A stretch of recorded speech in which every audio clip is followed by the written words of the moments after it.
আসসালামু আলাইকুম ওয়া রাহমাতুল্লাহি ওয়া বারাকাতুহু। আলহামদুলিল্লাহিল হান্নানিল মান্নান ওয়াস সালাতু ওয়াস সালামু আলা হাবিবির রহমান ওয়া আলা আলিহি ওয়া সাহবিহি আজমাইন। সুপ্রিয় এমডিএস 5 টিভির পেজ থেকে যারা আমাদের এই অনুষ্ঠানটুকু দেখতেছেন, সকল দর্শক শ্রোতাকে মুহাররমুল হারামের শুভেচ্ছা জানিয়ে আমরা আজকে আমাদের আলোচনা অনুষ্ঠান শুরু করতেছি। আমাদের আজকের আলোচনার বিষয় হচ্ছে আশুরার তাৎপর্য। সেই আশুরার তাৎপর্য নিয়ে আমাদের সামনে এখন আলোচনা নিয়ে আসতেছেন মাওলানা মুফতি হাফেজ মোহাম্মদ জাহিদুল ইসলাম সাহেব। মাওলানা মুফতি হাফেজ মোহাম্মদ জাহিদুল ইসলাম সাহেবকে আশুরার তাৎপর্য সম্পর্কে আলোচনা করার জন্য অনুরোধ করছি। আসসালামু আলাইকুম ওয়া রাহমাতুল্লাহি তাআলা ওয়া বারাকাতুহু। আলহামদুলিল্লাহ ওয়া শুকরুলিল্লাহ ফি সালাতি ওয়া সালামি লি হাবিবিল্লাহ।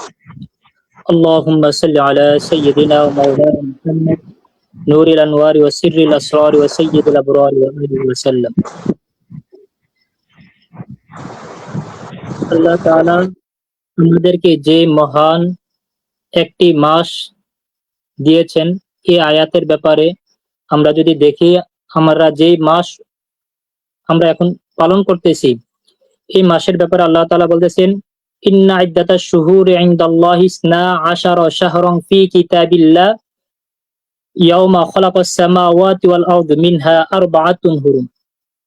অর্থাৎ আমরা এমন একটি মাস পদার্পণ করতেছি যে মাসটির নাম মুহররমুল হারাম। কিন্তু এই মাসের ব্যাপারে আল্লাহ তাআলা বলতেছেন, সৃষ্টি লগ্ন থেকে, যখন থেকে আসমান জমিন সৃষ্টি হয়েছে, তখন থেকে আল্লাহ তাআলার গণনায় 12টি মাস রয়েছে। তোর মধ্যে 4টি মাস আল্লাহ তাআলার নিকট সম্মানিত মাস। এই 4টি মাসের ব্যাপারে ওলামায়ে কেরামরা যে মত দিয়েছেন তা হলো মুহররমুল হারাম এর অন্তর্ভুক্ত। আমরা যে মুহররমুল হারাম অর্থাৎ আমাদের যে আলোচনার বিষয় আশুরার তাৎপর্য, এই আশুরা যেই মাসের ভিতরে রয়েছেন ওই মাসটা হলো মুহররমুল হারাম মাস।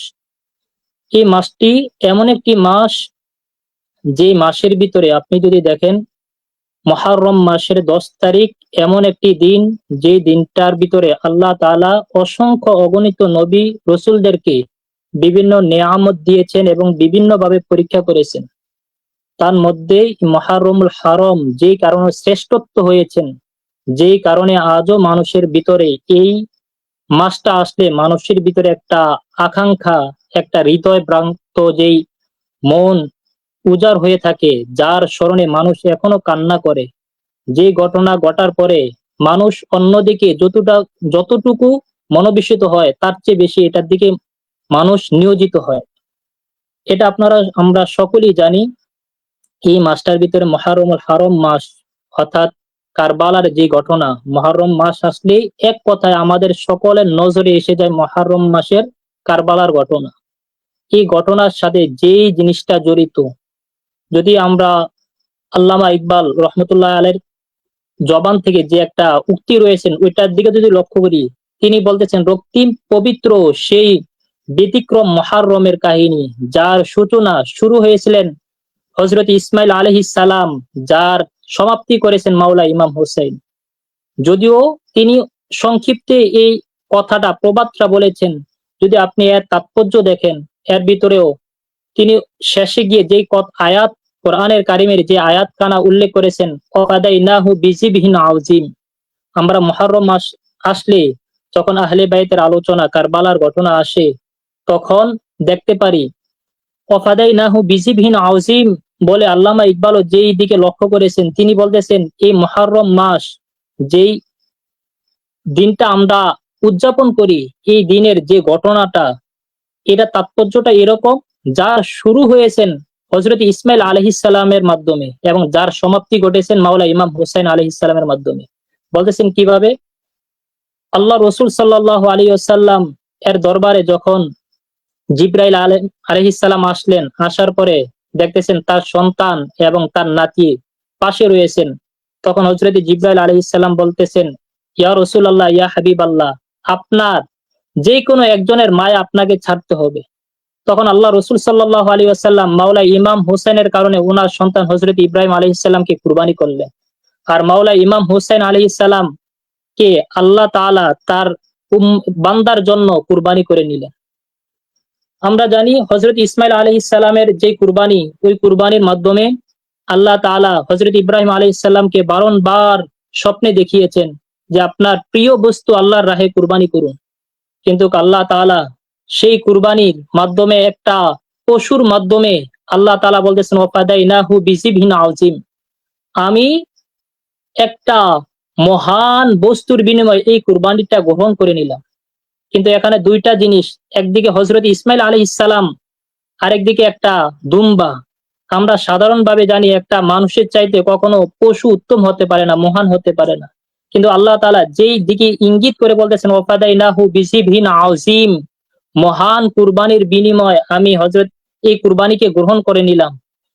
আর সর্বশেষ যে কুরবানি হযরত ইসমাইল আলাইহিস সালাম দিলেন, এটা দ্বারাই প্রমাণ হয় আল্লাহ তাআলা এই কারবালার দিকে ঘটনা লক্ষ্য করে আল্লাহ তাআলা এই ঘোষণা তখন করেছিলেন।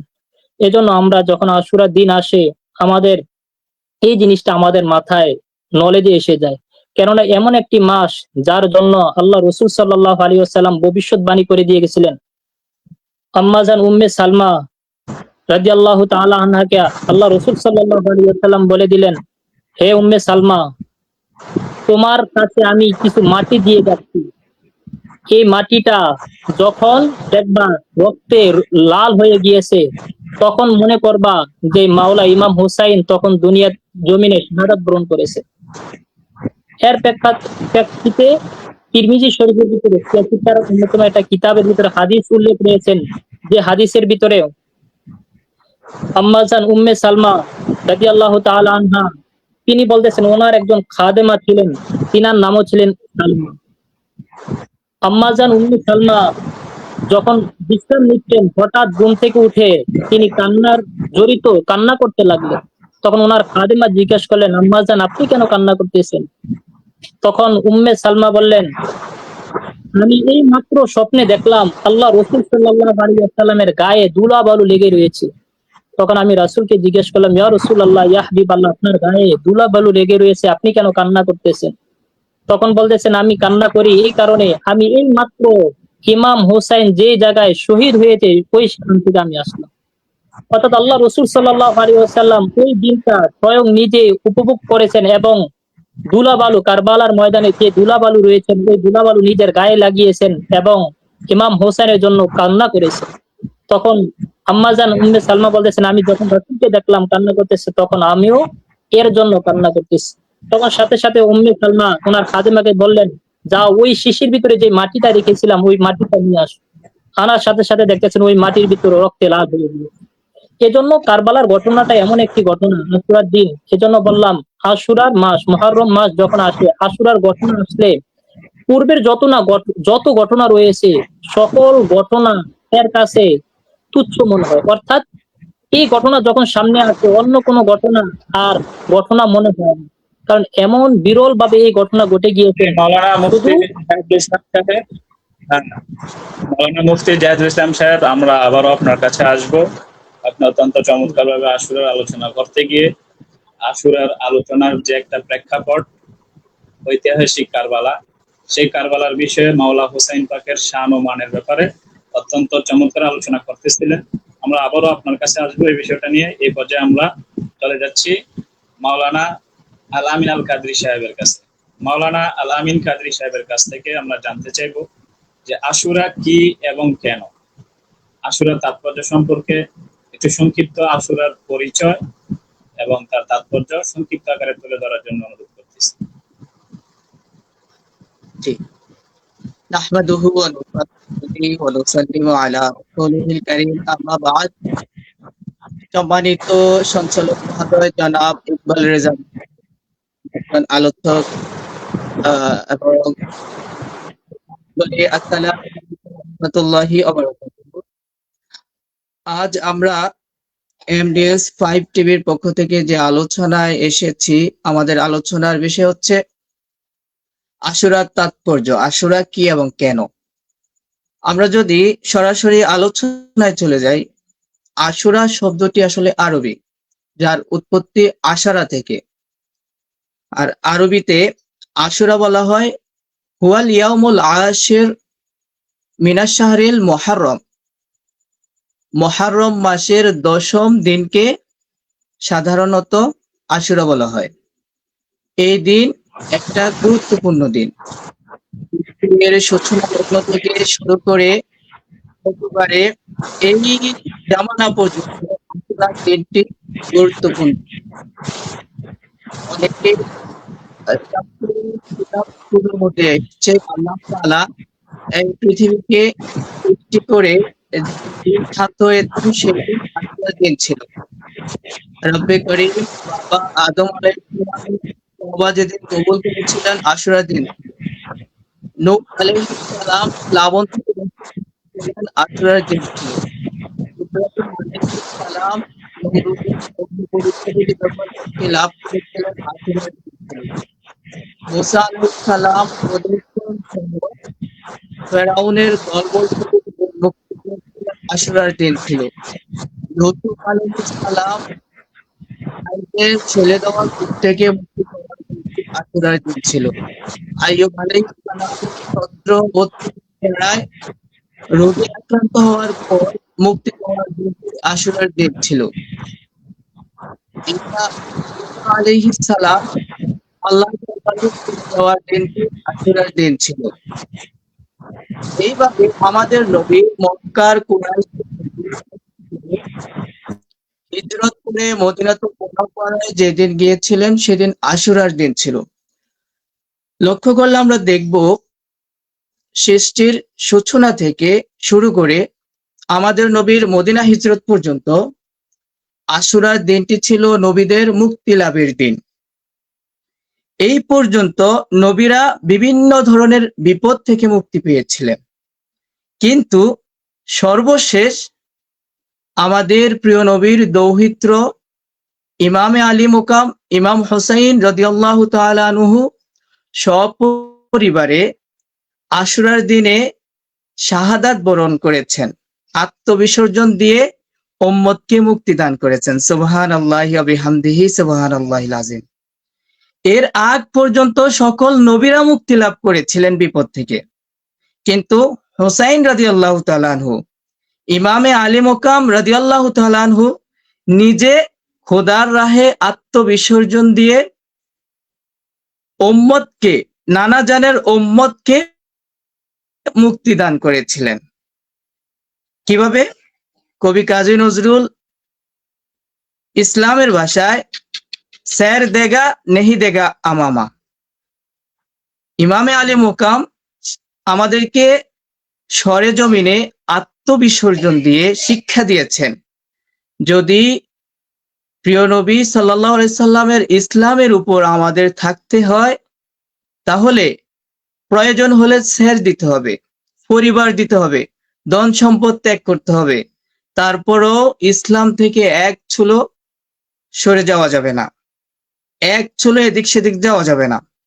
আশুরার দিনের তাৎপর্য এজন্য অনেক বেশি। দেখেন, এত বছর মাঝখান থেকে নবী ছাড়া থাকার পরও এখনো অনেক মানুষ ইবাদত বন্দেগীতে মশগুল, কোরআন তেলাওয়াতে মশগুল, ইসলামের উপর অটল এবং কায়েম রয়েছে। পৃথিবীর বিভিন্ন স্থানে মুসলমানগণ ইসলামের প্রচার করছে, বিভিন্ন ধর্মের মানুষ এখনো ইসলাম গ্রহণ করতেছে। কেন? নবীবিহীন এটা কেন সম্ভব হয়েছে? সেই কারবালার শিক্ষা, সেই কারবালার হৃদয় বিদারক কাহিনী ইমানদারের হৃদয়ে এমন ভাবে হিট করে যে হুসাইন রাদিয়াল্লাহু তাআলা আনহুর সেই শাহাদাতের কাহিনী শোনার পর একজন প্রকৃত ইমানদার কখনো তার ঈমান হারাতে পারে না, দুনিয়ার লোভে পড়ে তার ইসলাম ত্যাগ করতে পারে না, দুনিয়ার লোভে পড়ে, অর্থকরীর মোহে পড়ে বিভিন্ন ধরনের বেঈমানি কাজ করতে পারে না। তো আমরা বুঝতে পারলাম যে ইমামে আলী মুকামের আগ পর্যন্ত আশুরা ছিল নবীদের মুক্তির ইতিহাস, আর ইমামে আলী মুকামের পরবর্তী আশুরার ইতিহাস হচ্ছে উম্মতের মুক্তির ইতিহাস। যারা নাকি ইমামে আলী মুকাম রাদিয়াল্লাহু তাআলা আনহুর সে আদর্শ ধারণ করবে তারাই সঠিক পথে থাকবে। জি, ধন্যবাদ মাওলানা আল আমিন কাদরী সাহেব। আপনি অত্যন্ত চমৎকারভাবে আপনি আশুরার তাৎপর্য এবং ঐতিহাসিক প্রেক্ষাপটটা তুলে ধরেছেন। এই পর্যায়ে আমরা মুফতি মাওলানা জাহিদুল ইসলাম সাহেবের কাছে যাব। আপনার কাছ থেকে আমরা জানতে চাইব যে এই আশুরা উপলক্ষে আমাদের কি করণীয়, আমরা কি করতে পারি। এতক্ষণ আমরা আপনাদের জবান থেকে আশুরার যে ব্যাকগ্রাউন্ড, একটা ঐতিহাসিক প্রেক্ষাপট রয়েছে, সেই ঐতিহাসিক প্রেক্ষাপটগুলো আমরা সংক্ষিপ্ত আকারে মোটামুটি একটা ভালো ধারণা পেয়েছি। তো এখন আমার আপনার কাছে জানার বিষয়, এই আশুরা উপলক্ষে আমাদের কি করণীয়, এই বিষয়ে কোরআন হাদিস কি বলে আমাদের জন্য।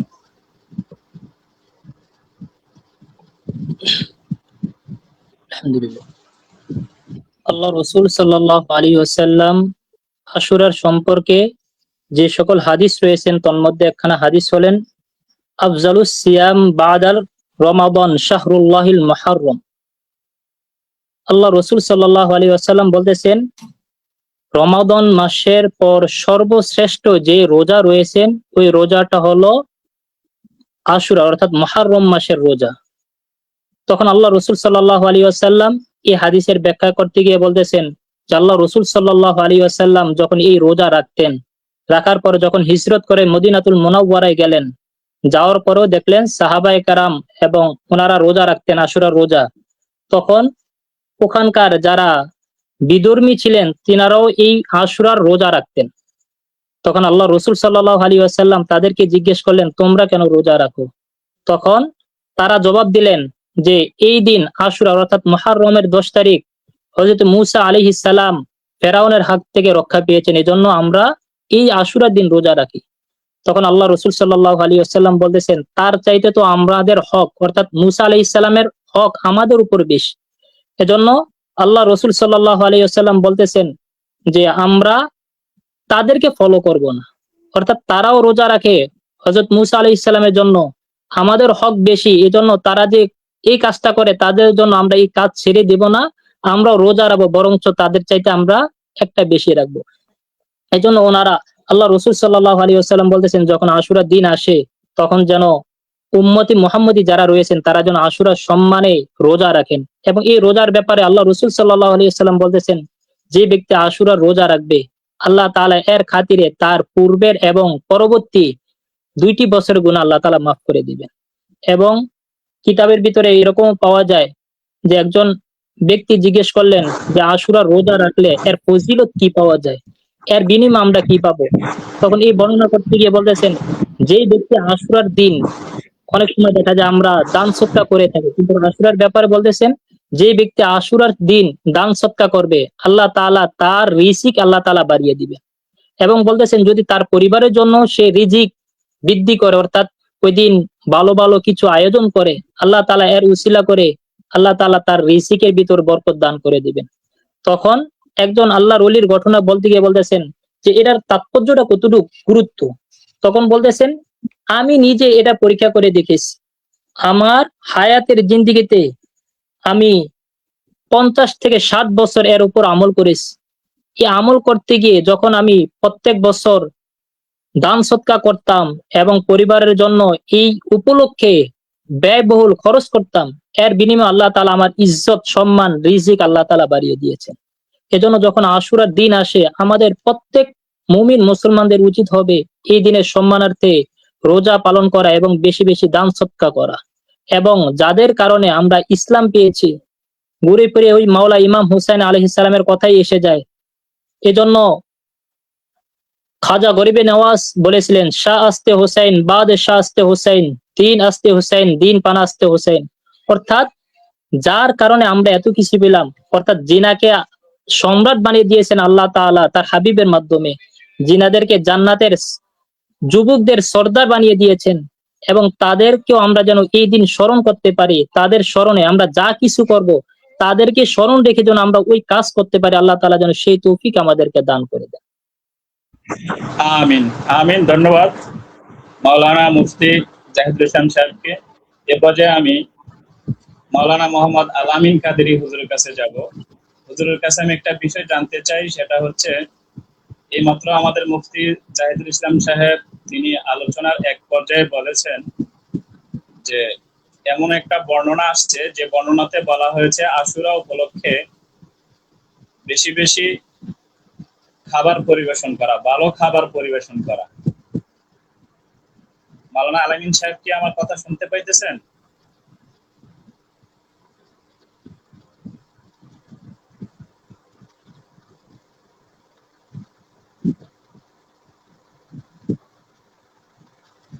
আচ্ছা, আলামিন হুজুর এখানে নেটে সমস্যা হইতেছে।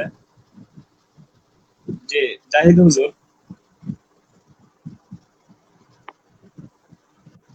আমি আপনার কাছে আরেকটা বিষয় জানতে চাই যে আপনি আশুরার রোজার ব্যাপারে বলেছেন, তো রোজা আমরা কয়টা রাখবো অথবা কোন কোন তারিখে রাখতে পারি এ বিষয়ে আরেকটু স্পষ্ট করে বলার জন্য অনুরোধ করতেছি।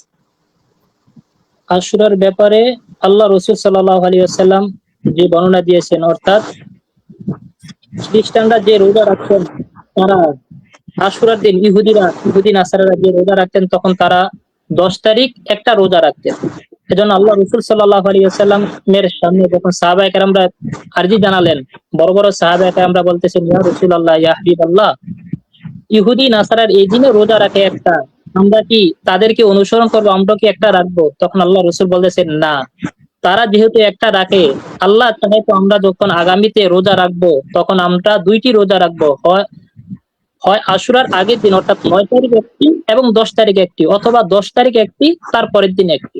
এজন্য যাতে একটি রোজা রেখে আমরা তাদের সাথে তাদের যে রীতি একটা রোজা রাখা, যাতে এটা তাদের সাথে মিলে না যায়, এজন্য আল্লাহ রসুল বলছেন, হয় তোমরা আগের দিন একটা রাখবা এবং পরের দিন আরেকটা রাখবা, আর না হয় আশুরার দিন রাখবা, তারপরের দিন আরেকটা রাখবা। অর্থাৎ 2টি রোজা রাখার জন্য আল্লাহ রসুল সাল্লাল্লাহু আলাইহি ওয়াসাল্লাম 9 তারিখ, 10 তারিখ অথবা 10 তারিখ 11 তারিখ এইভাবে রোজা রাখবে। আর এই রোজা রাখার ফজিলত বলেছেন যে আল্লাহ পাক তার পূর্ববর্তী এক বছরের গুনাহ এবং পরবর্তীতে এক বছরের মাফ করে দিবে। জি, ধন্যবাদ আপনাকে। এই পর্যায়ে আমি মাওলানা আলামিন কাদেরী হুজুরের কাছে যাচ্ছি। হুজুরের কাছে জানতে চাইবো যে এই মহরমের আশুরার ফজিলত সম্পর্কে কিছু বর্ণনা এমন পাওয়া যায় যে আশুরাতে ভালো ভালো খাবার পরিবেশন করা, উত্তম খাবার পরিবেশন করা। এখন কেউ কেউ এই বিষয়টাকে অন্য দৃষ্টিতে দেখে, তারা বলতে চায় যে যে আশুরাতে মহরমের 10 তারিখে নবী পরিবারের উপর এত বালা মুসিবত বিপদ আপদ গিয়েছে, এমন দিনে আমরা কি করে ভালো ভালো খাবার খেতে পারি, উত্তম পোশাক করতে পারি, চোখে সুরমা লাগাতে পারি, অথচ এই দিনে ইমাম হোসাইন পাকের স্মরণে কান্না করা দরকার, কান্না প্রত্যেকটা আহলে বাইতের প্রেমিকদের। তা না করে এই মহরমের 10 তারিখে কি করে চোখে সুরমা লাগানোর কথা আসতে পারে? মোটামুটি বলতে গেলে এক পর্যায়ে এই ধরনের বর্ণনাকে অনেকে মৌজু বর্ণনা বলেও অভিহিত করে থাকেন। এখন আমি আপনার কাছে জানতে চাই এই বর্ণনা সম্পর্কে আপনার গবেষণা কি? জি, হামিদা ও মুসাল্লিয়া ও মুসাল্লিমা, আম্মা বাদ। আমরা অনেকেই শুনে থাকি যে আশুরার দিন শোকের দিন, মাতম করার দিন, এই দিনে কেন আমরা মানুষকে খাবার পরিবেশন করব। প্রথমে বলে রাখি, কেউ ইন্তেকাল করলে বা শাহাদাত বরণ করলে 3 দিনের বেশি ইসলামী শরীয়তে শোক করা যাবে না, প্রথম 3 দিন। এরপর শুধু তার স্মরণ সভা হবে। সে যদি স্মরণীয় ব্যক্তি হয়, তার স্মরণ সভার মাধ্যমে আমরা তাকে অনুসরণ করব এবং তার জন্য আমরা বিভিন্ন ধরনের অনুষ্ঠান করতে পারি, যে অনুষ্ঠানগুলো তারও উপকারে আসবে, আমাদের উপকারে আসবে। যেমন আমরা দান সাদকা করতে পারি, মানুষকে খাওয়াতে পারি, কোরআন তেলাওয়াত করতে পারি এবং শরীয়তের মাসলা মাসাইল শিক্ষা দিতে পারি। যত ধরনের ভালো কাজ আছে, যদি সেই উপলক্ষে আমরা করি, তাহলে সেটা তারও উপকারে আসবে, আমাদেরও উপকারে আসবে। সেই কারণে যেহেতু শরীয়তের বিধান হচ্ছে 3 দিন এর বেশি শোক করা যায় না, তাই আমরা আশুরার দিন ইমামে আলী মুকাম ইমাম হোসাইন রাদিয়াল্লাহু তাআলা আনহুকে স্মরণ করি, কান্না বিজড়িত কণ্ঠে আমরা তার আলোচনা করি, কিন্তু আমরা হাই হোসেন করে মাতম করি না, শোক করি না। কালো পোশাক পরি না, গায়ের মধ্যে আঘাত করি না। সাথে সাথে আমরা ইমামে আলে মোকামের এবং সোহাদাই কারবালার সদকায় আমরা বিভিন্ন ধরনের খাবারের আয়োজন করি।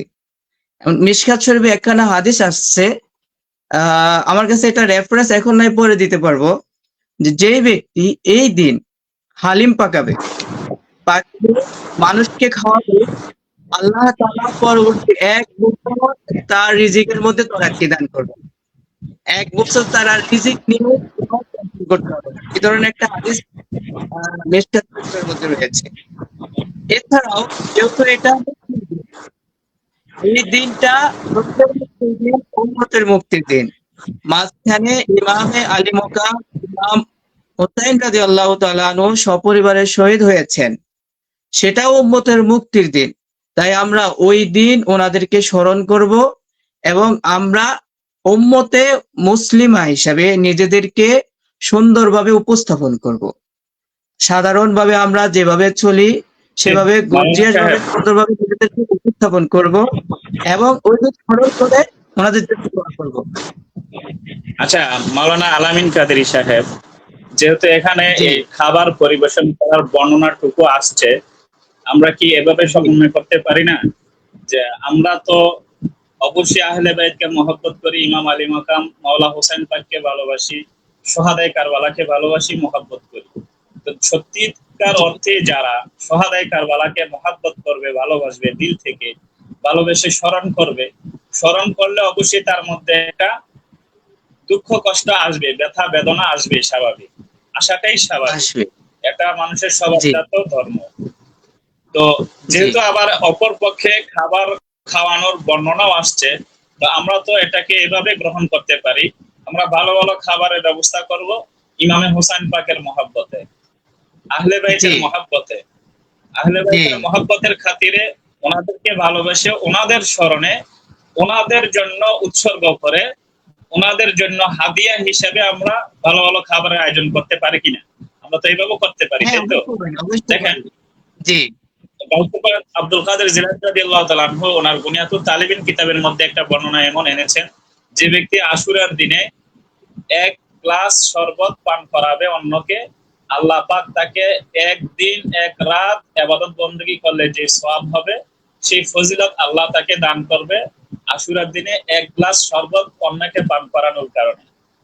তো এই বর্ণনার মাধ্যমে আমরা আহলে বাইতকে স্মরণ করতে পারি, সোহাদাই কারবালাকে স্মরণ করতে পারি।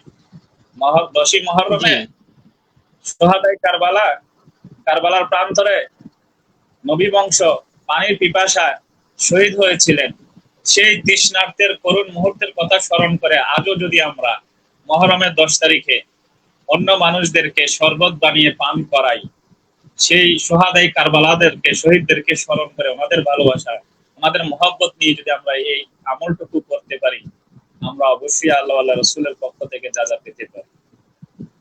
ধন্যবাদ আপনাদেরকে, আমাদের মাওলানা মুফতি জাহিদুল ইসলাম সাহেব এবং মাওলানা আলামিন কাদেরী সাহেবকে। আপনারা অত্যন্ত সুন্দরভাবে কোরআন ও হাদিসের আলোকে আমাদেরকে আশুরার তাৎপর্য, ফজিলত এবং এই আশুরার পিছনে যে ব্যাকগ্রাউন্ড, ঐতিহাসিক প্রেক্ষাপটগুলো রয়েছে, সেই প্রেক্ষাপটগুলো আপনারা অত্যন্ত সুন্দরভাবে তুলে ধরেছেন। বিশেষ করে আলামিন কাদেরী সাহেব, আপনি তুলে ধরেছেন যে এই 10ই মুহররমের মধ্যে অন্যান্য নবীদের ছিল প্রাপ্তির দিন, অন্যান্য নবীরা পেয়েছে, লাভ করেছে, আর ইমাম হোসাইন পাক তিনি ত্যাগ দিয়েছেন, তিনি ত্যাগ করেছেন। যে জায়গায় যুগ যুগ ধরে সমস্ত নবী রাসূলগণ এই 10ই মুহররমে আল্লাহ পাকের পক্ষ থেকে নিয়ামত লাভ করেছেন, পেয়েছেন, আর এই দিনে নবীর আওলাদ ইমাম হোসাইন পাক তিনি ত্যাগ করেছেন, ত্যাগ দিয়েছেন আল্লাহ আল্লাহ রাসূলের জন্য। অন্যান্য নবীদের ক্ষেত্রে প্রাপ্তির দিন, আমার নবীর ক্ষেত্রে হচ্ছে ত্যাগের দিন। এটাই আমাদের জন্য শিক্ষা, ইমাম হুসাইন পাকের শিক্ষা, ত্যাগ দেওয়াটা। অপরদিকে আমাদের মাওলানা মুফতি জাহিদুল ইসলাম সাহেব, তিনি অত্যন্ত সুন্দরভাবে তুলে ধরেছিলেন যে ইমাম হুসাইন পাকের এই কুরবানির বদৌলতে আল্লাহ পাক হযরতে ইসমাঈল আলাইহিস সালামকে মুক্তি দিয়েছিলেন। ওয়াফাদাইনাহু বিযিবহিন আযীম, যেটা আল্লাহ পাক কোরআনুল কারীমের মধ্যে বলেছেন যে এক মহান কুরবানির বিনিময়ে আল্লাহ ইসমাইল আলাইহিস সালামকে মুক্তি দিয়েছিলেন। ওইটা কোন কুরবানি? যে কুরবানিকে স্বয়ং মহান আল্লাহ রাব্বুল আলামিন মহান কুরবানি বলেছেন। আল্লাহ যেটাকে মহান বলে সেটা অবশ্যই মহান, কতই না মহান। সেই মহান কুরবানিটা ইমাম হোসাইন পাকের কুরবানি। তার কারণ হলো আমার ইসমাইল নবী ছিল আমার নবীর ঊর্ধ্বতন পূর্বপুরুষ, আর ইমাম হোসাইন পাক আমার নবীর অধস্তন পুরুষ, নবীর বংশের। ইমাম হোসাইনও নবীর বংশের, হযরত ইসমাইল আলাইহিস সালামও নবীর বংশের। ইসমাইল আলাইহিস সালাম নবীর বংশের উপরের দিকে, আর হযরত ইমাম হোসাইন পাক নবীর বংশের নিচের দিকে। তো দুইজনই নবীর বংশের। নবীর বংশের এক পুরুষকে আল্লাহ পাক বাঁচিয়ে দিয়েছেন নবীর বংশের অপর পুরুষের কুরবানির মাধ্যমে, সেটা আমাদের ইমাম হোসাইন পাকের কুরবানির মাধ্যমে। আজকে বড় দুঃখের বিষয়, এই মহরম মাস আসলে মসজিদের মিম্বর গুলাতে আমরা লক্ষ্য করলে দেখতে পাই, কিছু কিছু মিম্বরে এরকমও হয় মহরম মাস চলে যায় অথচ ইমাম হোসাইন পাকের আলোচনা হয় না। দুনিয়ার সব ইতিহাস আলোচনা হয়, সব নবীদের ঘটনা বর্ণনা করা হয়, শুধুমাত্র ইমাম হোসাইন পাকের আলোচনা করা হয় না, কারবালার আলোচনা করা হয় না। সুপ্রিয় দর্শক শ্রোতা, আমরা অত্যন্ত সৌভাগ্যবান, আমরা যে দুইজন আলোচককে আমরা আমাদের স্টুডিওতে এনেছি, ওনারা দুইজনেই এই দুইটা বিষয়কে সমান তালে তুলে ধরেছেন। যতটুকু কোরআন হাদিসে আল্লাহ পাক মর্যাদা সহকারে উল্লেখ করেছেন ততটুকু ওনারা তুলে ধরার চেষ্টা করেছেন। আল্লাহ পাক আমাদের সকলকে কবুল করুক। আপনারা আপনাদের মূল্যবান সময় দিয়েছেন আমাদেরকে, সেজন্য আপনাদের প্রতি কৃতজ্ঞতা। এই বলে আমাদের আজকের অনুষ্ঠান এখানে শেষ করতেছি। আসসালামু আলাইকুম ওয়া রাহমাতুল্লাহি ওয়া বারাকাতুহু। ওয়ালাইকুম আসসালাম।